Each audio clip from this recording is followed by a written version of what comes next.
எல்லாருக்கும் வணக்கம். என்னுடைய ராதா ராமராவ் சேனலுக்கு உங்கள் எல்லாரையும் வெல்கம் பண்ணுறேன். பண்டிகை நாட்கள், பூஜை நாட்களில் முப்பருப்பு வடைன்னு செய்வோங்க.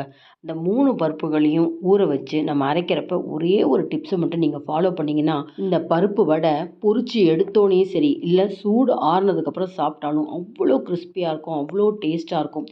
இதே மெத்தடில் நீங்கள் வாழைப்பூவும் சேர்த்து வடை செய்யலாங்க. நல்லா மொறுமொறுப்பாக இருக்கும். ஈவினிங் ஸ்நாக்ஸ்க்கு வாழைப்பூ வடை இந்த மெத்தடில் செஞ்சு பாருங்கள். இந்த ரெசிபி எப்படி செய்யலாங்கிறத பார்க்குறதுக்கு முன்னாடி இது வரைக்கும் என்னோட சேனலுக்கு சப்ஸ்கிரைப் பண்ணாத வீவர்ஸ் உடனே சப்ஸ்கிரைப் பண்ணி பக்கத்தில் இருக்க பெல் பட்டன் ப்ரெஸ் பண்ணிங்கன்னா ஆளுங்கிற ஆப்ஷன் வரும். அதை நீங்கள் ப்ரெஸ் பண்ணால் நான் போடுற புது புது வீடியோ நோட்டிஃபிகேஷனாக கிடைக்கும். தொடர்ந்து என்னோடய வீடியோ பார்த்துட்டு சப்போர்ட் பண்ணிகிட்டே இருங்க. முப்பருப்பு வடைக்கு 1 கப்பு கடலைப்பருப்பு எடுத்துட்டா 1/4 கப்புக்கு துவரம்பருப்பு. கடலைப்பருப்பையும் துவரம்பருப்பையும் ஒரு பாத்திரத்தில் தனியாக எடுத்துக்கணும். வேறொரு பேசனில் 1 டேபிள் ஸ்பூன் அளவுக்கு பாசிப்பருப்பு ரெண்டையுமே தனித்தனியாக ஊற வச்சுக்கணும். அப்போ தான் இந்த வடை நல்லா கிறிஸ்பியாக இருக்கும். எல்லாத்தையும் ஒன்றா சேர்த்து அரைக்கக்கூடாது.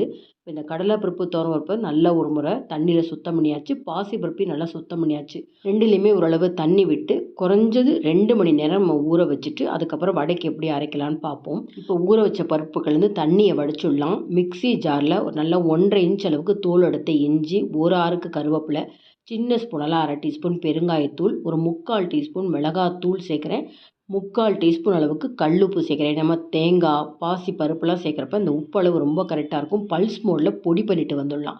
அதுக்கப்புறம் இந்த தண்ணி வடித்து வச்சுருக்கிற கடலைப்பருப்பு துவரம்பருப்பையும் சேர்த்துட்டு பல்ஸ் மோடில் விட்டு விட்டு அரைக்கணும். கண்டினியூஸாக நீங்கள் அரைச்சிங்கன்னா நைஸாகிடும். பல்ஸ் மோடில் அரைங்க. திரும்பவும் ஸ்பூனால் கலக்குங்க. திருப்பி பல்ஸ் மோடில் ஒரு 2 செகண்ட் அரைங்க. இந்த மாதிரி அரைச்சிட்டு வந்ததை ஒரு பாத்திரத்தில் மாற்றியாச்சு. இப்போ ஊற வச்ச பாசி பருப்பை அப்படியே சேர்த்துக்கணும், அரைக்கக்கூடாது. திரும்பவும் நான் கருவேப்பிலையும் கொஞ்சம் பொடியாக நறுக்கின கொத்தமல்லியும் சேர்த்துக்கிறேன். இது கூட தேங்காய் சேர்த்தா ரொம்ப நல்லாயிருக்கும். நான் இப்போ நல்லா ஒரு 2 டேபிள் ஸ்பூன் அளவுக்கு தேங்காய் சேர்த்துக்கிறேன். தேங்காய் சேர்த்து அந்த வீடியோ ஸ்கிப்பாக எடுத்து இப்போ இது எல்லாத்தையும் மிக்ஸ் பண்ணிடலாம். விசேஷ நாட்கள், பூஜை நாட்களில் நீங்கள் இந்த வடை செய்கிறப்ப தேங்காய் சேர்த்துக்கோங்க. சாதாரண நாட்களில் ஒரு ஸ்நாக்ஸாக சாப்பிட்றீங்கன்னா தாராளமாக வெங்காயம் சேர்த்துக்கலாம்.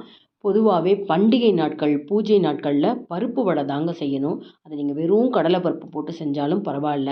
இப்போ பாருங்கள், நமக்கு வடை எந்த சைஸ் வேணுமோ அந்த அளவுக்கு மாவு உருண்டைகளை ஒன்று போல் உருட்டி முதல்ல ரெடி பண்ணி வச்சுக்கணும். இந்த டைமில் நம்ம எண்ணெயுமே அடுப்பில் காய வச்சுக்கணும். இப்போ எனக்கு எவ்வளோ தேவையோ அந்த அளவுக்கு நான் கடலைப்பருப்பு உருண்டைகளை உருட்டி வச்சுருக்கேன். இந்த மாதிரி ரவுண்டாக அந்த உருட்டின அந்த கடலைப்பருப்பு மாவை உள்ளங்கையில் வச்சு இன்னொரு உள்ளங்கையால் அழுத்துறேன். ஒன்று போல் தட்டையாக நம்ம பண்ணிட்டோம்னா நடுப்பகுதியிலும் அதிக அளவு மாவு இல்லாமல் நல்லா கிறிஸ்பியாக இருக்குங்க. இந்த டிப்ஸை அவசியம் ஃபாலோ பண்ணுங்கள். கல்யாணங்களில் பார்த்திங்கன்னா பருப்பு வடை இப்படி தான் தட்டுறாங்க. இப்போ அடுத்த வடையும் உங்களுக்கு தட்டி காமிக்கிறேன். ஒரு உருண்டையை உள்ளங்கையில் வச்சுக்கோங்க. வலது உள்ளங்கையால் நல்லா ப்ரெஸ் பண்ணுங்கள். அங்கங்கே விரிசல் இருந்தால் அதை கொஞ்சம் சரி பண்ணுங்கள். அடுப்பு எண்ணெய் காய்ச்சல் வந்ததுக்கப்புறம் மீடியம் ஃப்ளேமில் வச்சுக்கோங்க. ஒரு வடையாக தட்டுறப்ப முதல் வடை பார்த்திங்கன்னா ரொம்ப செவந்து போயிடும். அதனால் மீடியம் ஃப்ளேமில் வச்சுட்டு நம்ம வடை போட்ட உடனே கரண்டியால் கிளறாமல் ஒரு நிமிஷம் விட்டுட்டு அதுக்கப்புறம் மெதுவாக கிளறினீங்கன்னா அந்த போட்ட அந்த வடைகள்லாம் பார்த்திங்கன்னா எண்ணெயில் பிரிஞ்சு போகாமல் இருக்கும். இந்த டிப்ஸும் நீங்கள் அவசியம் ஃபாலோ பண்ணுங்கள். இதெல்லாம் பிகினர்ஸ்க்காக சொல்கிறேன். பிகினர்ஸ் புதுசாக சமையல் கற்றுக்கிறவங்களுக்காக சொல்கிறேன். இன்னுமே கலர் வரணும் பாருங்களேன். இப்போ தான் கோல்டன் ப்ரௌன் கலர் கொஞ்சம் கொஞ்சமாக வந்துட்டுருக்கு. மீடியம் ஃப்ளேமில் வச்சு நம்ம இதை எண்ணெயில் பொரித்து எடுத்தாதாங்க நல்லா கிறிஸ்பியாக இருக்கும். உள்ளுக்குள்ளே மாவு வெந்திருக்கும். தட்டையாக இருக்கிறதுனால நடுப்பகுதி நல்லாவே மாவு வெந்திருக்கும்.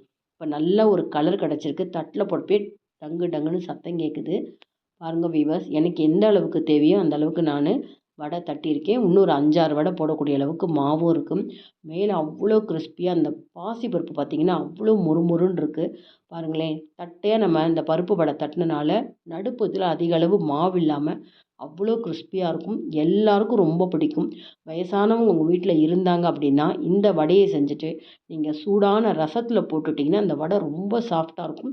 வயசானவங்களுமே இந்த வடையை சாப்பிட்லாங்க. இந்த வீடியோ போஸ்ட் பண்ணுறதுக்குள்ளேயே இதே மெத்தடில் நான் வடைக்கு அரைச்சி வாழைப்பூவை நல்லா பொடி பொடியாக நறுக்கி அதை சேர்த்துருக்கேங்க. வெங்காயம்லாம் சேர்க்கல, சோம்பு பூண்டு எதுவுமே சேர்க்காம நான் எப்படி இப்போ கடலைப்பருப்பை உங்களுக்கு பாசிப்பருப்போடு சேர்த்து அரைச்சி காமிச்சனோ அதே மாதிரி உப்பு காரம் சேர்த்துட்டு வாழைப்பூவை பொடி பொடியாக மோரில் நறுக்கி எடுத்து வச்சுட்டு நல்லா இருக்க புழிஞ்சு இந்த வடை மாவோட சேர்த்துட்டு இப்போ நான் எப்படி தட்டுறேன் பாருங்கள். வடை நல்லா அந்த வாழைப்பூ வாசனையாகவும் ரொம்ப ரொம்ப கிறிஸ்பியாகவும் இருந்ததுங்க. அவசியம் இந்த வாழைப்பூ வடையும் ட்ரை பண்ணி பாருங்கள்.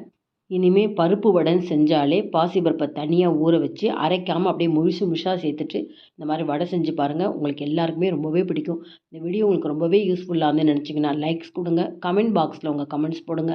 ஃப்ரெண்ட்ஸ் அண்ட் ரிலேட்டிவ்ஸ்க்கு வீடியோவை ஷேர் பண்ணுங்கள். சப்ஸ்கிரைப் பண்ணாதவங்க சப்ஸ்கிரைப் பண்ணி பெல் பட்டனையும் ப்ரெஸ் பண்ணி ஆளுங்கிற ஆப்ஷன் கொடுத்தா நான் போடுற புது புது வீடியோ நோட்டிஃபிகேஷனாக கிடைக்கும். தொடர்ந்து வீடியோ பார்த்து சப்போர்ட் பண்ணிகிட்டே இருங்க. Thank you viewers.